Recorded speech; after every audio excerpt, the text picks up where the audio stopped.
देखिए, वीडियो शुरू करने से पहले इस पूरी वीडियो का कॉन्क्लूजन आपके सामने रख दूँ। दरअसल इजराइल, अमेरिका और ईरान के बीच कभी भी किसी भी तरह युद्ध शुरू हो सकता है। अगर बातचीत की बात की जाए तो ईरान और अमेरिका के दरमियान बातचीत को लेकर किसी भी तरह का हल नहीं निकल रहा। दोनों चीज़ें बिल्कुल बीच में लटकी हुई है। अमेरिका ने भी स्ट्रेट ऑफ हॉर्मुज़ की नाकाबंदी की है और ईरान का भी कहना बिल्कुल साफ है, जब तक अमेरिका स्ट्रेट ऑफ हॉर्मुज़ की नाकाबंदी को पूरी तरह नहीं हटा देता तो वो किसी भी हद तक बातचीत नहीं करेगा।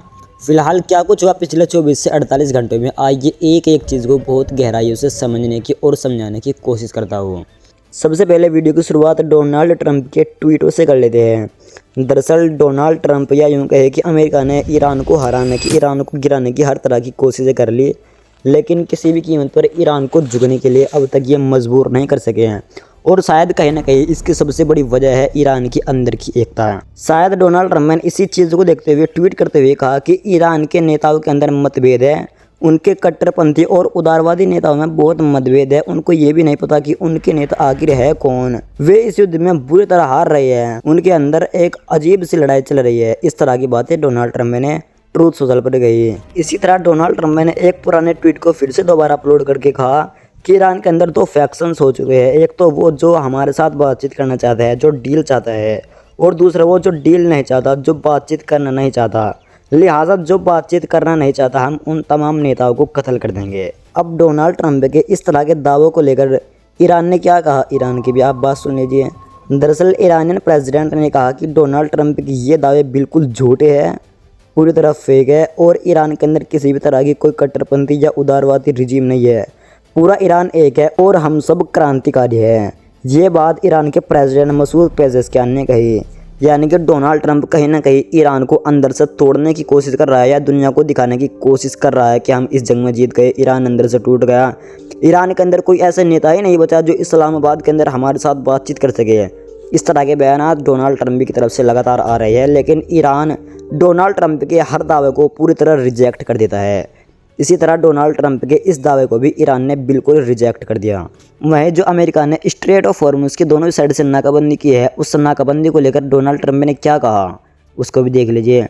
दरअसल डोनाल्ड ट्रंप ने ट्रूथ सोशल पर पोस्ट करते हुए कहा कि मैंने अपनी नौसेना को आदेश दिया है कि वो स्ट्रेट ऑफ हॉर्मुज़ में बारूदी सुरंगें बिछाने वाली किसी भी नाव को, चाहे वो नाव छोटी हो या बड़ी हो, सब पर गोलीबारी करके सबको नष्ट कर दो। और हम पहले ही ईरान की 159 नौसैनिक जहाज समुद्र की तलहटी में डुबा चुके हैं। और डोनाल्ड ट्रंप ने आगे अपनी सेना को कहा कि स्ट्रेट ऑफ हॉर्मुज़ में बारूदी सुरंगें बिछाने वाली नाव को ख़त्म करने में तुम्हें कोई भी संकोच नहीं होना चाहिए, और मैं तुमको आदेश देता हूँ कि ये कार्य जारी रहे और इससे भी 3 गुना तेजी पर जारी रहे। यानी डोनाल्ड ट्रंप के इस ट्वीट को तुम गौर से देखो। बिल्कुल डोनाल्ड ट्रंप ने साफ कर दिया कि स्ट्रेट ऑफ हॉर्मुज़ की नाकाबंदी लगातार जारी रहेगी।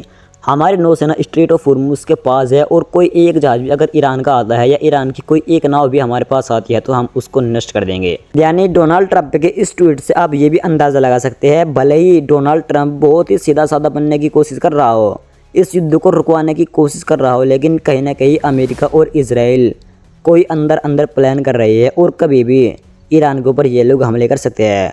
क्योंकि अगर इन लोगों को बात करनी ही थी तो फिर नाकाबंदी क्यों की है। और जबकि ईरान ने बिल्कुल साफ कह दिया कि अगर तुम नाकाबंदी करते हो तो हम तुमसे बातचीत नहीं करते हैं, और ये नाकाबंदी हटाने के लिए तैयार नहीं। इसका मतलब तो यही हुआ कि ये बातचीत चाहते ही नहीं। फिलहाल देखते हैं क्या होता है। उधर इजराइल भी सिर्फ डोनाल्ड ट्रंप की हरी झंडी की वेट कर रहा है कि कब डोनाल्ड ट्रंप उसको हरी झंडी दे और वो ईरान के ऊपर हमले करने शुरू कर दिए। दरअसल इजराइल का रक्षा मंत्री कार्ज, उसने कहा कि इजराइल ईरान के खिलाफ युद्ध को फिर से शुरू करने के लिए तैयार है और लक्ष्य पहले से ही निर्धारित कर लिए गए हैं।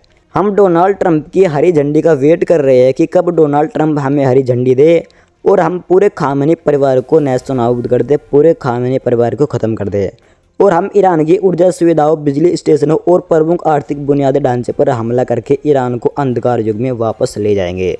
ये बात इजराइल के रक्षा मंत्री कार्ज ने कही है। यानी कहीं ना कहीं ईरान अमेरिका की बातचीत को लेकर इजराइल भी बहुत बड़ा खलल बना हुआ है। मैं आपको पहले से ही कहता आया हूँ कि इजराइल नहीं चाहता कि ये सीज फायर हो। आपको याद होगा जब ये डील हुई थी उस वक्त इजराइल ने लेबनान के ऊपर कितने बड़े बड़े हमले करने शुरू कर दिए थे।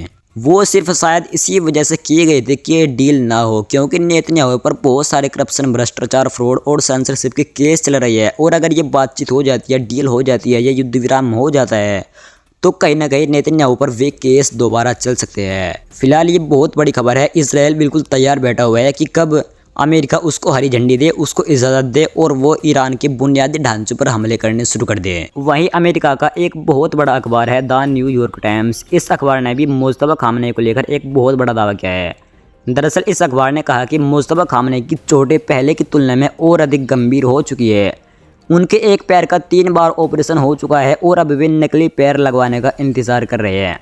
उनका चेहरा और होंठ बुरी तरह जल गए थे, जिससे उसे बोलने में कठिनाई हो रही थी। उनसे मिलना बेहद सीमित है। उनसे मिलने को सिर्फ एक मेडिकल टीम को ही अनुमति है।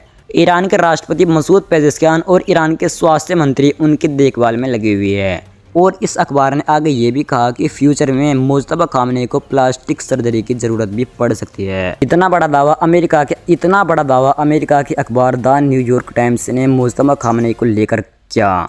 अब पता नहीं इनके पास ये सोर्स कहाँ से आया। फिलहाल आने वाले समय में इंशाल्लाह पता चल ही जाएगा। ईरान की तरफ से अभी इस तरह की कोई कन्फर्मेशन सामने नहीं आई कि मुस्तफा खामनेई इतने बुरी तरह घायल है। उधर लेबनान के अंदर 10 दिन का सीज़ फायर का ऐलान डोनाल्ड ट्रंप ने कर दिया था, आपको पता होगा। लेकिन उसके बावजूद भी लेबनान के अंदर इसराइल के हमले लगातार जारी है। जैसी इसराइल की आदत है, अपनी उस आदत के हिसाब से लेबनान के अंदर इसराइल लगातार हमले कर रहा है।